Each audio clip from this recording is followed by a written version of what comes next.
Hi all. Today ఏ పిల్లలు తల్లిదండ్రులను వృద్ధాప్యంలో చూసుకోరు? తల్లిదండ్రులు ఏ తప్పు చేయడం వల్ల పిల్లలు మాట వినరు? శివుడు నారదుడికి చెప్పిన కథ. కథలోకి వెళితే, ఒకనాడు నారదముని భూమి నుండి ఆకాశం వైపుకు ప్రయాణిస్తూ శివుని దగ్గరకు వచ్చాడు. కైలాస పర్వతం మీద నందితో కూర్చొని ఉన్న శివుడు నారదమునిని చూసి ఇలా అన్నాడు: నారదా, ఈరోజు మీరు కైలాస పర్వతానికి ఏ సహాయం కొరకు వచ్చారు అని అడిగాడు. అప్పుడు నారదముని శివునితో, ప్రభు, నేను ఇప్పుడే భూమిపై పర్యటన నుండి తిరిగి వచ్చాను. భూమిపై ఉన్న చాలామంది తల్లిదండ్రుల పిల్లలు వారి వృద్ధాప్యంలో వారిని ఆదుకోలేకపోతున్నారని చూశాను. అంతేకాకుండా వారి వృద్ధాప్యంలో వారిని చాలా ఇబ్బందులకు గురి చేస్తున్నారు. కాబట్టి ఓ ప్రభు, ఏ పిల్లలు వృద్ధాప్యంలో తమ తల్లిదండ్రులను బాధ పెడతారో వివరించగలరు అని శివుడిని కోరతాడు. అప్పుడు శివుడు, ఓ నారదా, ఈరోజు నేను మీకు చాలా పవిత్రమైన కథను చెప్తాను. ఇది విన్న తర్వాత నీ ప్రశ్నకు సమాధానం లభిస్తుంది అని చెప్తాడు. ఈ కథ విన్న వ్యక్తి యొక్క పిల్లలు చెడు సమాసాల నుండి బయటకు వచ్చి తల్లిదండ్రులను ఎల్లప్పుడూ సేవ చేస్తారు అని శివుడు కథను ప్రారంభించాడు. ఒక నగరంలో రామసేన అనే రాజు ఉండేవాడు. ఆయనకు ఒక కుమార్తె జన్మిస్తుంది. ఆమె పేరు ఛాయ. ఛాయ మొదటి నుండి తల్లిదండ్రులకు ప్రియమైన కుమార్తె. ఛాయ అందంగా ఉండేది మరియు యువరాణి అనే గర్వం కూడా ఎక్కువే. కొడుకైనా కూతురైనా మితిమీరిన స్వేచ్ఛ వారిని పాడు చేస్తుంది. వారిని చెడగొట్టడంలో వారి తల్లిదండ్రులే అతిపెద్ద సహకారం అందించిన వారు అవుతారు. పిల్లలు ఇష్టానుసారంగా వ్యవహరిస్తే తల్లిదండ్రులు వారికి మద్దతు ఇవ్వకుండా వారి తప్పును అర్థం చేసుకొని సరిదిద్దాలి. చిన్నప్పటి నుండే వారికి బోధించాలి. చిన్నప్పటి నుంచి ఇలా చెయ్యకపోతే వారి మీ సూచనలు పాటించలేరు.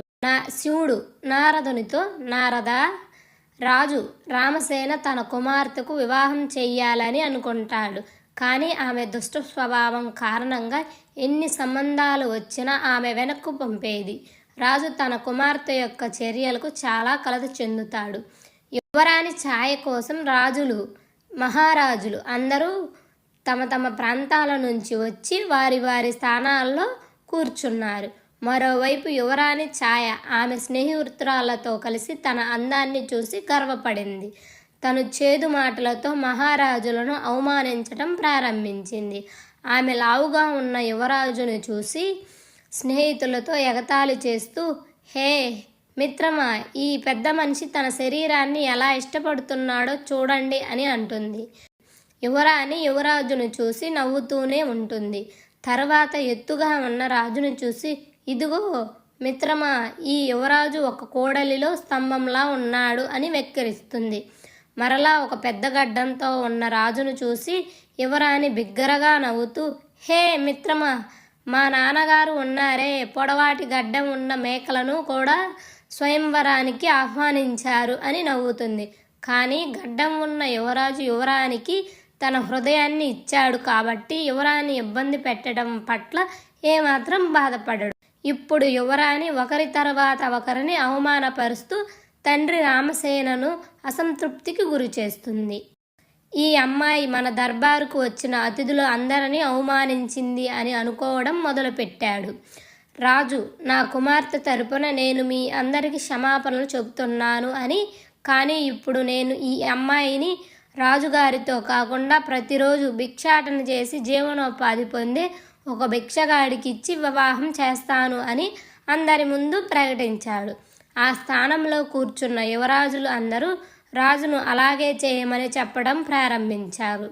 తన తండ్రి చర్యలకు యువరాణి చింతిస్తుంది. తరువాత ఆయన రాజు యొక్క ఆస్థానం నుండి బయలుదేరుతూ ఉండగా ఎవరో బిచ్చగాడి కీర్తన వినిపిస్తుంది. బిచ్చగాడి గొంతును విని రాజు తన సేవకుడిని పంపి ఆ స్థానానికి ఆహ్వానిస్తాడు. ఆ బిచ్చగాడు చాలా దయనీయమైన స్థితిలో ఉంటాడు. అతను పాత చిరిగిన బట్టలతో ఉంటాడు. అతనికి ఒక పొడవైన గడ్డం కూడా ఉంటుంది. అతని మధురమైన స్వరం విన్న రాజు సంతోషించి, నేను నా కూతురిని నీకు బహుమతిగా అప్పగిస్తున్నాను. ఆమెను నీకిచ్చి వివాహం చేస్తున్నాను అని అంటాడు. ఈ రోజు నుండి ఆమె నీ భార్య. ఆమెను మీతో పాటు తీసుకువెళ్ళండి. మీతో పాటే భోజనం పెట్టండి అని బిచ్చగాడితో అంటాడు. తండ్రి తీసుకున్న నిర్ణయానికి ఛాయ చాలా బాధపడుతుంది. తండ్రి కుమార్తెతో, ఈ బిచ్చగాడు నీకు భర్త, ఇక నుంచి నువ్వు నీ జీవితాన్ని ఈ బిచ్చగాడితో గడపవలసి ఉంటుంది, లేదా అతనిని విడిచిపెట్టినట్లయితే మీకు మరణ శిక్ష పడుతుంది అని ఆజ్ఞాపిస్తాడు. తండ్రి ఆజ్ఞానుసారం ఛాయ బిచ్చగాడితో వెళ్ళవలసి వస్తుంది. బిచ్చగాడు ఆమెను ఒక అడవికి తీసుకువెళతాడు. బిచ్చగాడి అడవిలో గుడిసెకు దగ్గరలో ఉన్న ఒక మామిడి చెట్టును నాటుతాడు. యువరాణి గుడిసె నుండి బయటకు వెళ్ళి ఓ పెద్ద అందమైన పొలాన్ని చూస్తుంది. ఇది ఎవరి పొలం అని బిచ్చగాడిని అడిగినప్పుడు బిచ్చగాడు, ఓ యువరాణి, ఈ పొలం ఒక గడ్డం ఉన్న యువరాజుది అని నేను విన్నాను. మీరు స్వయంవరంలో ఆ యువరాజునే గడ్డం ఉన్న మేక అని వెక్కిరించారు. కానీ మీ దురదృష్టం, నేను అదే పొడువాటి గడ్డంతో ఉన్నాను. ఆ గడ్డం ఉన్న యువరాజును పెండ్లాడితే ఈ పొలానికి మీరే యజమాని అయ్యేవారు. కానీ ఇప్పుడు పశ్చాత్తాపడి ప్రయోజనం లేదు. ఇక నుంచి మీరు ఈ బిచ్చగాడితో జీవితం గడపాల్సిందే. కొంత దూరం నడిచిన తర్వాత యువరాణి ఛాయ అందమైన పూలు పండ్లతో కూడిన ఒక తోటను చూస్తుంది. ఈ తోటలో కాసేపు విశ్రాంతి తీసుకుందాం, చాలా అందంగా ఉంది అని యువరాణి బిచ్చగాడితో అంటుంది. ఈ తోట కూడా మీరు అవమానించిన అదే గడ్డం ఉన్న మేకకు చెందినదే. తర్వాత విశ్రాంతి తీసుకొని ఇక్కడి నుంచి వెళ్ళిపోవాలి, లేదా అదే గడ్డం ఉన్న యువరాజు మిమ్మల్ని అవమానించి తరుముతాడు. మీరు అతనిని పెండ్లాడితే ఈ తోట కూడా మీదే అయి ఉండేది. బిచ్చగాడు అయినా నాతో రావాల్సిన అవసరం ఉండేది కాదు. కానీ మీ గర్వమే మిమ్మల్ని ఇక్కడకు తీసుకువచ్చింది అని బిచ్చగాడు అంటాడు. శివుడు నారదునితో, ఓ నారద, ఇద్దరూ కొంత దూరం వెళ్ళిన తర్వాత చాలా అందమైన నగరానికి చేరుకుంటారు. ఈ నగరం ఏ రాజుకు చెందినది అని యువరాణి బిచ్చగాడితో అడుగగా, ఓ యువరాణి, ఈ నగరం కూడా అదే గడ్డం ఉన్న యువరాజుకు చెందినదే. ఒక్కసారి ఆలోచించండి, మీరు అతన్ని వివాహం చేసుకుంటే ఈ నగరానికి మహారాణి అయ్యేవాళ్ళు. వేలాది మంది బానిసలు మీకు సేవలు చేసేవాళ్ళు. కానీ మీరు మీ రూపాన్ని చూసి మీ విధిని నాశనం చేసి బిచ్చగాడైన నన్ను వివాహం చేసుకున్నారు. ఇలా చేయడం వల్ల నీ జీవితాన్ని దుర్భరంగా మార్చుకున్నారు. బిచ్చగాడి మాటలు విన్న యువరాణి చాలా పశ్చాత్తాపడింది. ఇప్పుడు నువ్వు నా భార్యవు, నేను నీ భర్తను. ఇప్పుడు నువ్వు రాజభవనాలను గురించి కలలు కనడం మానేసి నాతో పాటు నా గుడిసెలో బతకాలి అంటూ రాజకుమారి ఛాయను తన గుడిసెకు తీసుకెళ్ళాడు. ఆమె నగరానికి కొంత దూరంలో ఒక చెరువు ఒడ్డున కట్టిన గుడిసెను చూసి చాలా కోపం తెచ్చుకుంది. ఇది ఎంత చిన్న గుడిసె! నేను ఈ చిన్న గుడిసెలో నివసించి ఊపిరాడకుండా ఉంటాను. ఈ రోజు నుండి ఈ గుడిసెలో నివసించవలసి ఉంటుంది. కానీ నా సేవకులు ఎవరూ కనిపించడం లేదు అని రాజకుమారి అనుకుంటూ ఉండగా బిచ్చగాడు, నేను బిచ్చగాడిని, నాకు సేవకులు ఎందుకు ఉంటారు? మీరే ఈ గుడిసెలో పనులన్నీ చేయాలి. ముందు గుడిసెను శుభ్రం చేసి నాకు భోజనం వండి పెట్టండి.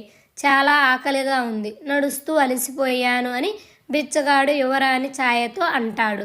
కానీ ఛాయకు భోజనం వండడం రాదని, అందుకే బిచ్చగాడు, యువరాణి ఛాయ ఇద్దరూ కలిసి ఆహారం తయారు చేస్తారు. ఆహారం తిన్న తర్వాత వారు నిద్రిస్తారు.